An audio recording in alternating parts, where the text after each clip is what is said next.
Welcome to Don't Retire, Graduate, the podcast that asks you what you want to be when you grow up so you can graduate into retirement with purpose and with passion. I'm your host and valedictorian, Eric Brotman, and we're excited to be bringing Season 6 to our growing audience. We'll be bringing you interviews with amazing guests every other Thursday, and on alternating weeks, we're hosting a new segment called Diary of a Financial Advisor, which we know you'll all enjoy. So please, subscribe and check out our all-new episodes every Thursday. Today, I'm pleased to be joined by Katie George. Katie is a recruitment specialist for Liberty Personnel Services in the Philadelphia area and works primarily to help companies hire IT professionals and to help IT professionals find jobs. I've known Katie and considered her a dear friend for close to 30 years, and she has graciously offered to share her personal story about family and finances with us on the show. Katie, welcome to Don't Retire, Graduate. Thanks, Eric. Glad to be here. Well, it's first of all, it's nice to see you. We have truly been friends for decades. And I had posted some content not that long ago about the loss of a loved one or the things you need to do and how to prepare for that.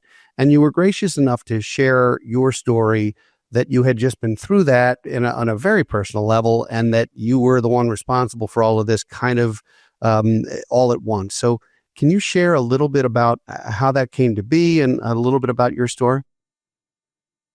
So fortunately, I have grown up with 5 wonderful parents. My parents divorced and both got remarried.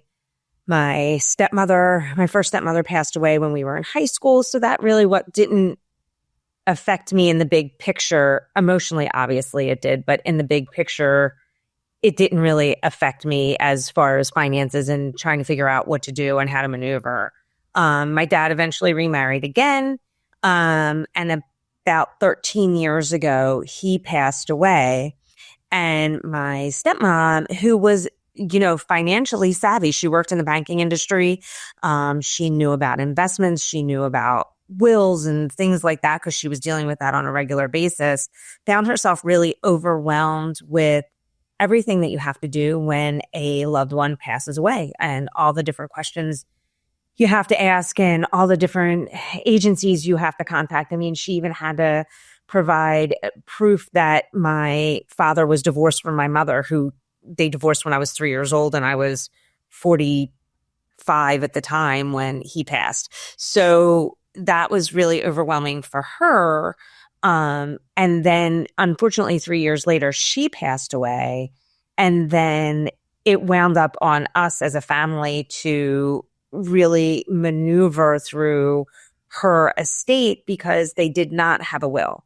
They had a loose leaf piece of paper that wrote down all of our names and our social security numbers. And apparently, once we contacted a lawyer, they said if there was one more line in it, it would be legal and binding. But because it didn't, we had to go through a year and a half of litigation. And especially because we had all of these different entities. My stepmother, Sue, had a biological daughter. So technically all the money should have gone and all the estate should have gone to her. But we also had my stepbrother from my dad's technical second marriage was still in the picture and included on that 5 of us that the estate gets split up from. And so there were all these different amoebas and things like that you had to kind of whittle through. And, we're just we're not just kids. I mean, obviously we were adults, but we'd never gone through anything like that before. So it was quite difficult in maneuvering that, as well as her care in the end, because she was quite ill. And so it's hard. It's hard when it's 2 biological parents who are still married to one another and they have 2 kids, and it's always hard. It's hard emotionally. It's hard sometimes financially. It's a lot of work logistically, and it's a rare human that puts together that sort of one drawer in the house that says, in case something happens to me, here's where everything is, and here's how it works, and here's who to call, and here's what to do. But there's somewhere in between doing everything and having everything sort of T's crossed and I's dotted, and being in the situation you were in, where now it's blended family. It's, the intestate laws of the Commonwealth of Pennsylvania were going to come into play, and you had all the different family scenarios. Are the five of you, were the five of you at the time close? Was this, or was this confrontational at the time? No, I mean, that was actually the one good thing. Cause, I've seen it in other families where when a parent passes and there isn't anything in place and it tears families apart. No, we are all very close, and it worked out really well. Fortunately for us, but I think that is also because of the things that my parents, instilled in us. So that's a blessing. I mean, because that Yes. could have made something that was already messy really, really terrible. I tell folks, families we work with a lot, that the fastest way to ruin Thanksgiving forever is to put ambiguity in and to have kids or grandkids fighting with each other over anything. Yeah. Families break up over the china cabinet and stuff that just it doesn't matter in the Doesn't grand make scheme of sense. life. It makes no sense, but it happens a bunch, and so. What was your role specifically in this process? Did you wind up named by the court as a responsible party for various things? How did that work? So no, actually, I couldn't be, because my stepsister was the biological daughter of my stepmother. So she pretty much had to handle a lot of it. Whereas we came into play when she was like making decisions. Certain things were already in place, retirement plans that had us listed as the beneficiaries. That was kind of easy breezy, but we chipped in as far as dividing up the estate. My stepsister really had to do all of that with a real estate attorney, who then, obviously takes their cut and all that kind of stuff. But when it came to divvying up the chores of, let's call Social Security and make sure that gets canceled, but, the insurance companies, the mortgage companies, let's talk to a real estate agent to get her house on the market. It's funny. We always say that my oldest brother is kind of like the director of the family, and I'm the project manager. So he figures out everything that needs to get done. I divvy out all the jobs and then make sure that they're getting done in a timely manner. And, there was issues with our house and the stucco and all that kind of stuff. So it is a lot, especially when you're also dealing with the loss of a loved one. Sure. Going back to when you asked us if there was animosity between everybody, I think that one of the reasons why there wasn't was because my stepmother was also very sick, and going through chemo on her own. And all five of us jumped in and helped with her care and took care of her, and, dropping off meals and making sure she's getting to her doctor's appointments. Now that the doctor's appointments really relied more on my sister and I, because we were females and she felt more comfortable with that. But, that in that caretaking, that brought all of us closer. And, we had a lot of conversations about the end and what was going to happen in regards to that. Although it was kind of sudden. We didn't really expect that she was going to pass, because the doctors all said she wouldn't. So that's why her will wasn't in place. That's why, she said she had gone to the funeral parlor and made arrangements when my dad passed away, but that wasn't true. And, so there's just it's a lot of legwork. It's hard when it happens. So I think some of the biggest takeaways, first and foremost, are that communicating and planning in advance is priceless, because the communication helps people understand what they're being asked to do. For example, I'm asking my daughter to take me to the doctor instead of my son, or whatever it is, to be clear about that, so it doesn't feel like he's freeloading and you're doing all the work, but that was actually what her wishes were. And right. So that's one scenario. There's also sort of preparing for who's going to handle some of the logistics on the back end. And some of that is digital. Some of that is closing social media accounts or credit cards, or, it's the financial stuff, but it's also your online presence, your life outside of, outside of just your close residence or what have you. And then one of the other things that can be really tricky is if the heirs, or in this case, the five of you, if some of you are married, sometimes spouses of would-be heirs can become challenging or even problems during this kind of situation. I am certainly not going to put you on the spot to name names, but were there situations where one or more folks had to say, thanks, honey, I appreciate you, but we got this? Like let us just handle this? I honestly have to say, Eric, I think we're an enigma. I mean, we all really, everybody chipped in to where they were, where they were supposed to the amount that they were supposed to. I do think that my one stepbrother, who was my dad's second wife's son, it's very confusing.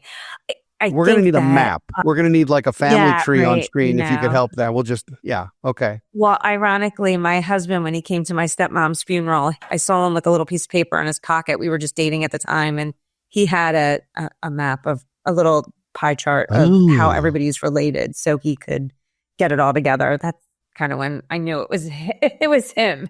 That's when you knew he was the guy you were going to marry.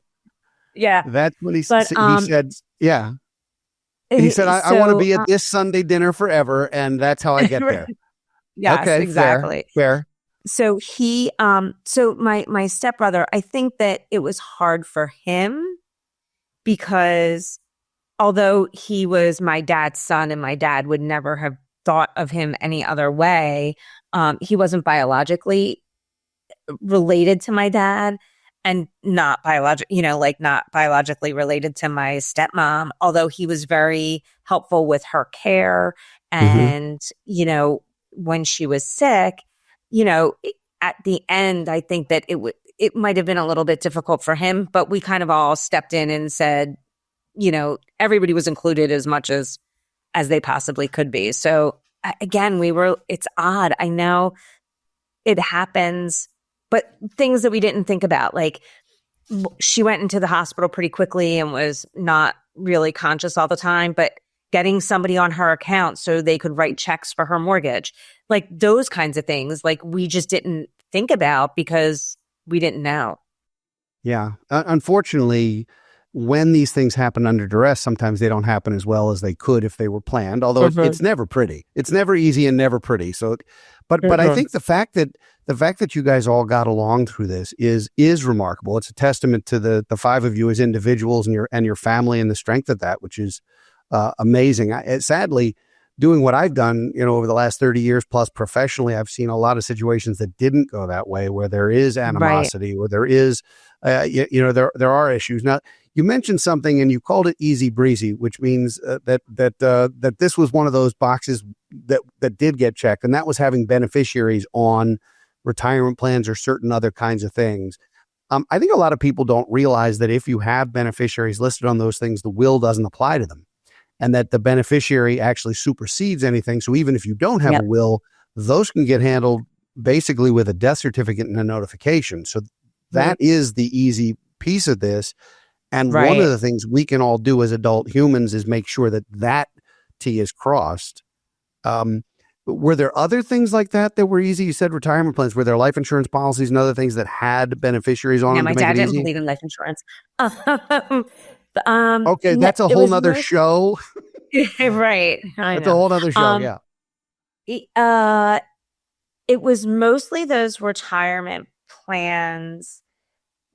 That was it. Everything else was just the investment plans. They were tied up in litigation. And we also needed to be able to access some of that money because, again, there was work that needed to be done on the house.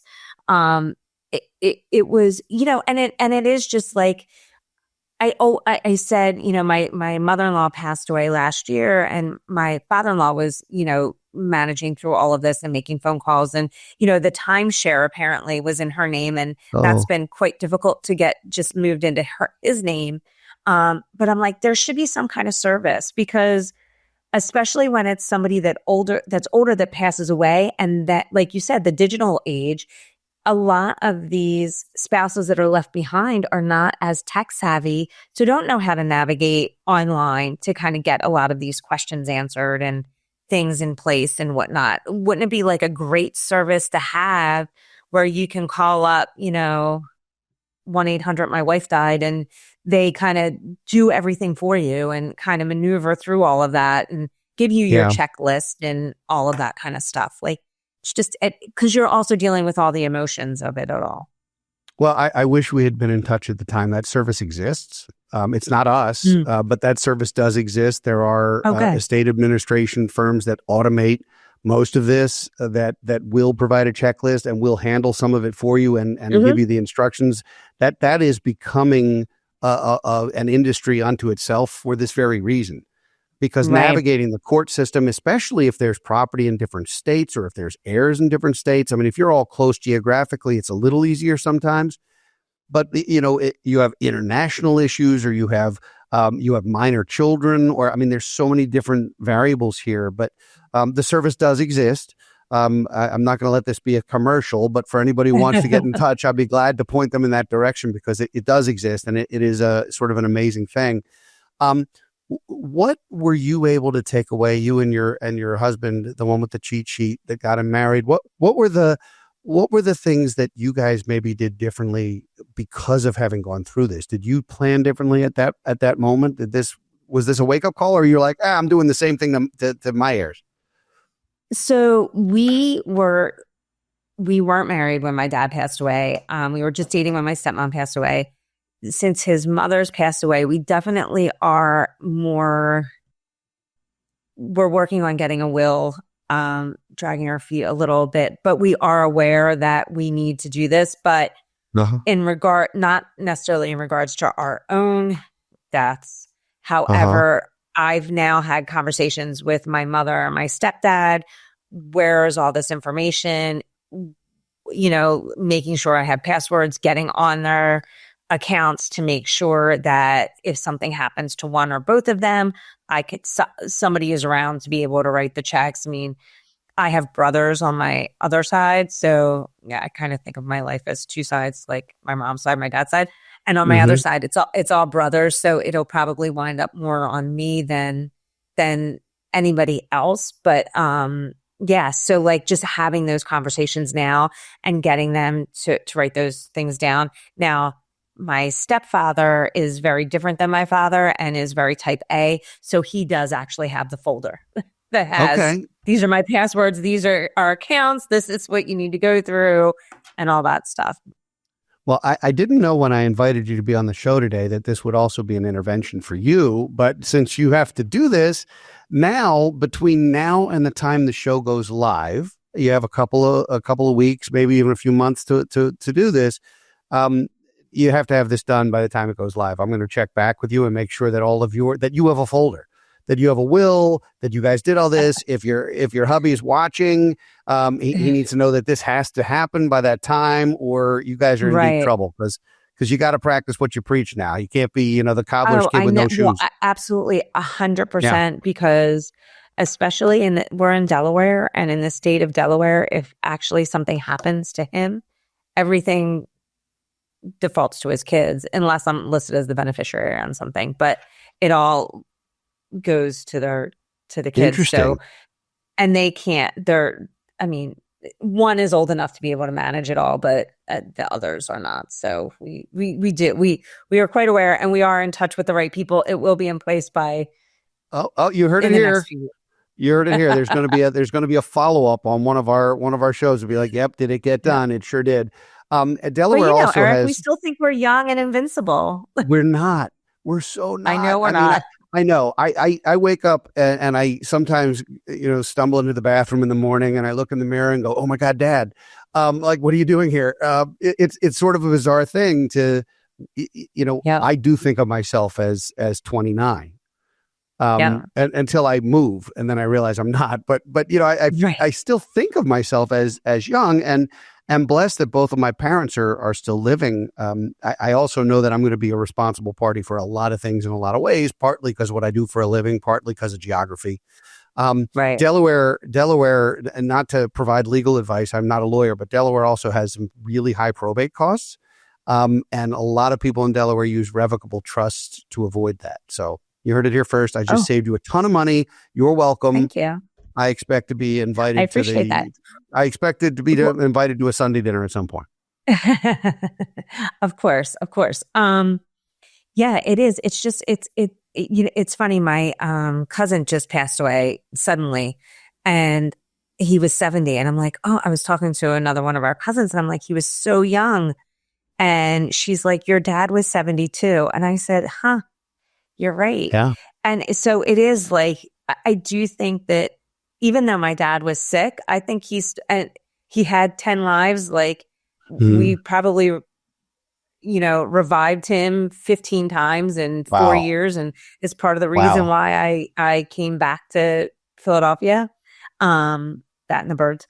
I had to throw it in there. Of course. Why not?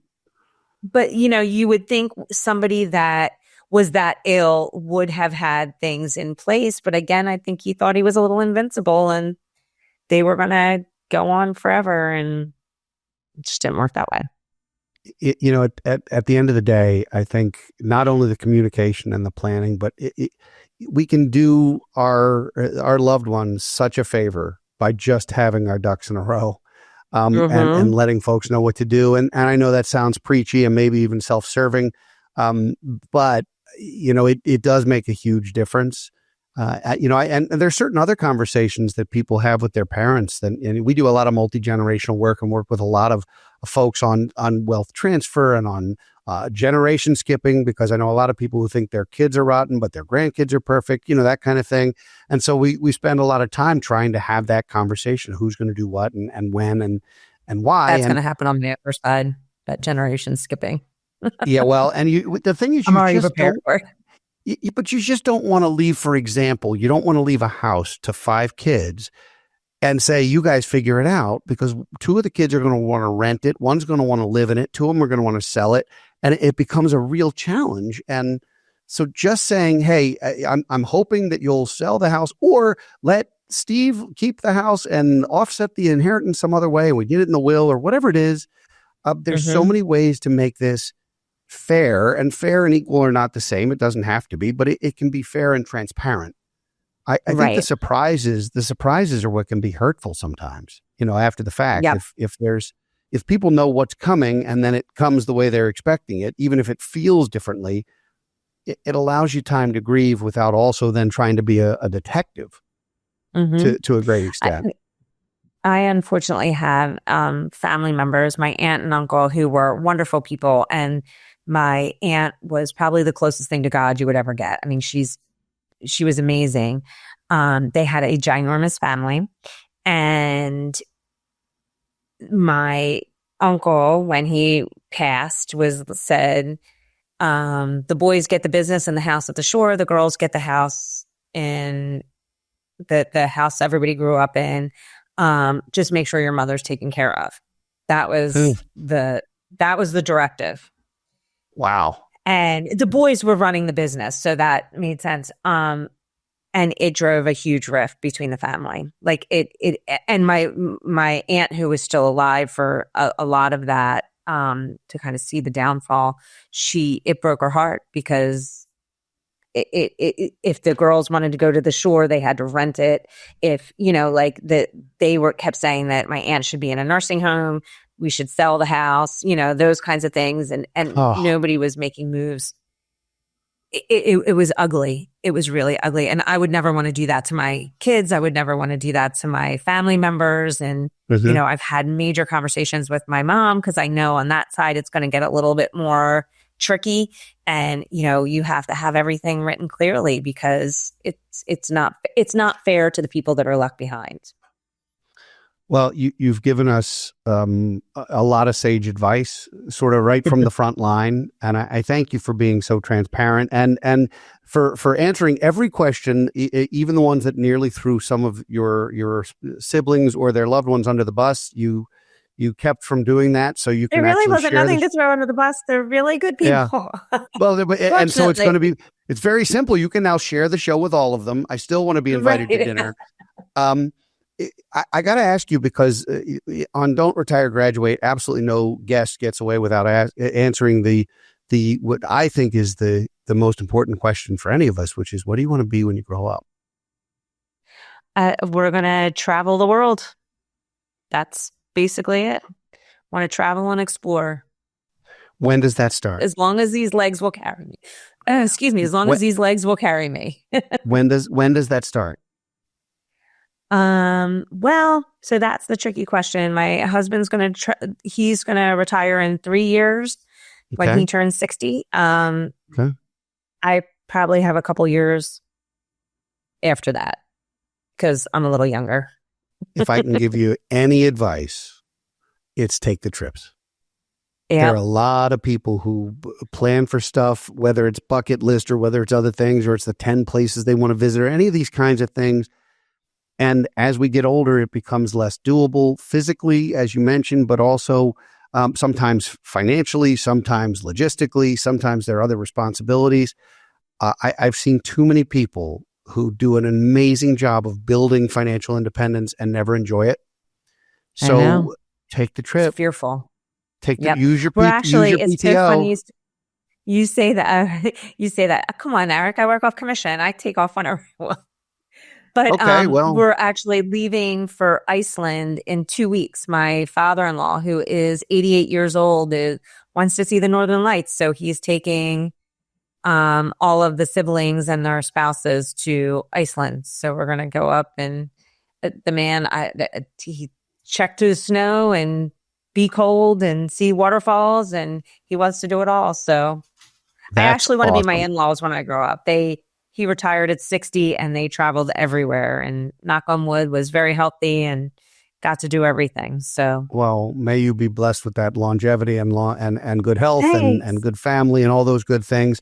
I can't let you get off the air without recognizing that as we record this, the Super Bowl is coming in a couple of days. Now, by the time this goes live, it will be very old news. But do you really think the Eagles have a shot against Taylor Swift, the Chiefs, and the referees? I'm just saying.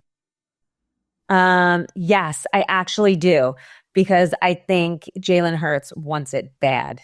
And I think our rookies that are on our team aren't afraid of the Super Bowl. I don't think it's going to freak them out. I think they're pumped. I think they're going to go. We have something to prove. They beat us once. Right. They're not going to beat us again. All right. Well, when this goes live, I will check in with Maybe you. The rest, but that's always the tricky part. So I'll check in with you when this goes live. 1, to see how the game went for you, and 2, to make sure that all of your planning is done. I'm going to check your homework. I want like a book report and diorama. I want the whole thing. Okay. Katie, you get my little shoebox out. Yes, please, with action figures. Do you want to plug what you do for a living? I'm an IT recruiter. I work with companies all over the place to help fill IT positions. So I try to help fill the needs as best as I can. And thank God the job market is picking up. We will put your contact information in the show notes for anybody in IT looking for a job or looking to hire. Katie is as good an egg as they come. Thank you. Great. Thank you for doing this. It was great to see you. It was great that you shared your story. And I thank you for doing it. Thank you. My first podcast, by the way. Oh, well, you're no longer a rookie. Congratulations. Yep. I'd like to thank all of you for listening and watching today. If you enjoy our show, please subscribe, leave a rating on your favorite podcast platform, and share it with your friends and family so they can join you on your journey to financial independence. If you'd like to send us a topic or idea we might discuss on a future episode of Don't Retire, Graduate, please post it on our Facebook page or tweet us at Brotman Planning. We'll be back next week with another entry in our Diary of a Financial Advisor, and in 2 weeks with another engaging guest. For now, this is your host, Eric Brotman, reminding you, don't retire, graduate. Securities offered through Kestra Investment Services, LLC. Kestra IS. Member FINRA SIPC. Investment advisory services offered through Kestra Advisory Services, LLC. Kestra AS. An affiliate of Kestra IS. Kestra IS or Kestra AS are not affiliated with Brotman Financial or any other entity discussed.